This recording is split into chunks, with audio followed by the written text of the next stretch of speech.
तो क्या एस्पीरिया Davy Jones से कनेक्टेड है? और क्या मीहॉक के पास ईमू की स्वॉर्ड है? और क्या ओल्डा ने हमें लाफ्टेल का हिंट स्काइपिया में ही दे दिया था? तो आज की इस वीडियो में हम वन पीस की कुछ ऐसे ही हिडन मिस्ट्रीज से रिलेटेड थ्योरीज के बारे में बात करने वाले हैं। तो बिना ज्यादा टाइम वेस्ट किए वीडियो को शुरू करते हैं। तो बात करते हैं हमारी पहली थ्योरी की, जिसे समझने के लिए हमें जाना पड़ेगा स्काइपिया आर्क में, जहां हमें पता चला था कि स्काइपिया पहले जाया आइलैंड का पार्ट हुआ करता था। अब 2 मिनट मेरी बात को जरा ध्यान से सुनना, क्योंकि ये थ्योरी धीरे धीरे बहुत ही ज्यादा इंटरेस्टिंग होने वाली है। अगर तुम इन दोनों के मैप्स को कुछ इस तरह से अरेंज करोगे तो तुम्हें देखने मिलेगा एक स्कल। अब इस स्कल के टीथ वाला पार्ट है जाया, और इसकी राइट आई जो कि तुम्हारी साइड से तो लेफ्ट है, लेकिन ये स्कल की राइट आई है। ये है शेंडोरा सिटी ऑफ गोल्ड। ध्यान से देखो इस स्कल की लेफ्ट आई की तरफ, जो कि मिसिंग है। और इस थ्योरी के अकॉर्डिंग इस आइलैंड की मिसिंग आई लाफ्टेल है। और मैं जानता हूँ कि शुरू में ये थ्योरी काफी फालतू साउंड कर रही होगी, लेकिन जब मैं तुम्हें इस थ्योरी के एविडेंस दिखाऊंगा तो तुम भी कन्विंस हो जाओगे।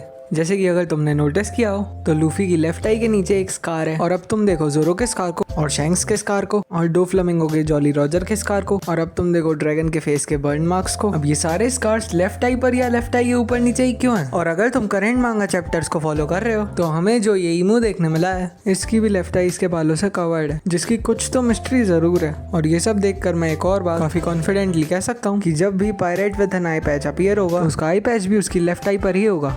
अब इस थ्योरी पर तुम्हारे क्या थॉट्स हैं मुझे कमेंट्स में बताओ। और अब हम बढ़ते हैं हमारी नेक्स्ट थ्योरी की तरफ, और ये थ्योरी है एस्पीरिया किंगडम के बारे में, जो कि हमें ब्रुक के फ्लैशबैक में दिखाई गई थी। और इस थ्योरी के अकॉर्डिंग एस्पीरिया एक नॉर्मल किंगडम बिल्कुल नहीं थी, क्योंकि अगर तुमने नोटिस किया हो तो ईमू उन्हीं नेशंस या किंगडम्स को वाइप आउट करता है जिससे उसे खतरा होता है, जैसे कि ओहारा। अब ये खतरा क्या हो सकता है? तो इस थ्योरी के अकॉर्डिंग एस्पीरिया कनेक्टेड हो सकता है डेवी जोन्स से। और कुछ फैन थ्योरीज तो ये भी कहती हैं कि ज़ेबैक किंग रूइन का बेटा था, क्योंकि किंग रूइन के हेयर ब्लैक हैं और कैंडल के ब्लू। और अगर हम ज़ेबैक के बाल देखें तो वो आधे ब्लैक हैं और आधे ब्लू। अब इस थ्योरी से मैं तो इतना ज्यादा कन्विंस्ड नहीं हूँ, लेकिन मेरे अकॉर्डिंग एस्पीरिया एक दूसरे रीजन से बहुत ज्यादा खतरनाक हो सकता है, जो कि ये हो सकता है कि एस्पीरिया के लोगों को कोई सीक्रेट या हिडन सॉन्ग या मेलोडी आती हो, क्योंकि वन पीस वर्ल्ड में म्यूजिक बहुत बड़ा रोल प्ले करता है, जैसे कि ड्रम्स ऑफ लिबरेशन और ब्रिंक्स साके, जो कि ब्रुक बार बार गाता रहता है। और एस्पीरिया किंगडम किस चीज के लिए सबसे ज्यादा फेमस थी? उसके म्यूजिक के लिए।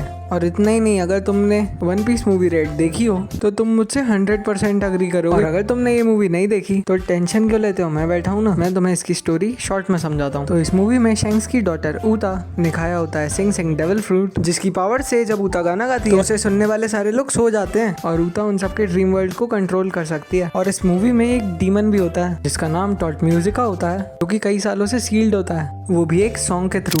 लेकिन वो इस सील से तभी फ्री हो सकता है जब सिंग सिंग फ्रूट का कोई यूजर वो फॉरबिडन सॉन्ग गा लेता है, जिसके थ्रू टॉट म्यूजिका को सील किया गया था। अब ये मूवी कैनन तो नहीं है, लेकिन जो सिटी इसमें दिखाई गई थी वो एस्पीरिया से काफी ज्यादा सिमिलर है, और हो सकता है वन पीस में भी ऐसा कोई डीमन या डिमोनिक पावर एग्जिस्ट करती है जिससे ईमू डरता है। और अब बढ़ते हैं हमारी नेक्स्ट थ्योरी की तरफ। अब ये थ्योरी है मीहॉक से रिलेटेड, और तुम्हें पहले ही बता दूं कि इस थ्योरी का ज्यादा कुछ एविडेंस देखने नहीं मिला है, लेकिन मुझे ये थ्योरी काफी इंटरेस्टिंग लगी तो सोचा तुम लोगों से शेयर कर दूं। और इस थ्योरी के अकॉर्डिंग मीहॉक के पास जो स्वॉर्ड है जिसका नाम है योरू, वो असली में ईमू की स्वॉर्ड है, क्योंकि जैसा तुमने रिसेंट चैप्टर्स में देखा हो कि ईमू अलग अलग स्वॉर्ड्स यूज करके अलग अलग अटैक्स करता है, जैसे कि नेमेसिस, स्टिग्मा और वॉइड, जिससे उसने अभी लूफी को स्टैब किया है। और इस थ्योरी के अकॉर्डिंग ये स्वॉर्ड्स उन्हीं 19 किंग्स की थी जिनने ईमू के साथ मिलकर वर्ल्ड गवर्नमेंट को बनाया था। और इस थ्योरी के अकॉर्डिंग योरू भी इन्हीं में से एक है। अब इस थ्योरी का कोई सर पैर तो नहीं है, लेकिन ये थ्योरी काफी इंटरेस्टिंग साउंड करती है। आज की थ्योरीज यही एंड होती है,